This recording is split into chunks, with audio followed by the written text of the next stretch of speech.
মার্কিন মুদ্রা এবার যুক্ত হচ্ছে ডোনাল্ড ট্রাম্পের মুখ। যুক্তরাষ্ট্রের ২৫০ বছর পূর্তি উপলক্ষে $1 স্মারক স্বর্ণমুদ্রা তৈরি করছে ইউএস মিন্ট। কিন্তু মুদ্রা প্রকাশের আগেই শুরু হয়েছে আইনি বিতর্ক।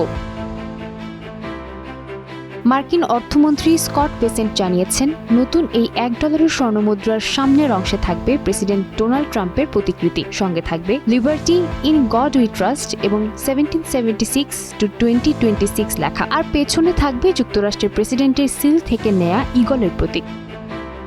মুদ্রাটি নিয়ে সম্মানিত বোধ করছেন ট্রাম্পও। ফক্স বিজনেসকে দেয়া এক সাক্ষাৎকারে তিনি বলেন, তারা আমাকে একটি মুদ্রা দিয়েছে। যতদূর জানি এটি খুবই ব্যতিক্রমী ঘটনা, তবে এই সিদ্ধান্ত ঘিরে শুরু হয়েছে তর্ক বিতর্ক। কারণ ২০২০ সালের আইনে যুক্তরাষ্ট্রের ২৫০ বছর পূর্তি উপলক্ষে স্মারক $1 মুদ্রা তৈরির অনুমতি থাকলেও সেখানে জীবিত কোনো ব্যক্তির প্রতিকৃতি ব্যবহার না করার শর্ত রয়েছে। তাই ট্রাম্পের মুখসহ এই নতুন মুদ্রা আদৌ আইনসম্মত কিনা সেই প্রশ্নই এখন আলোচনার কেন্দ্রবিন্দু।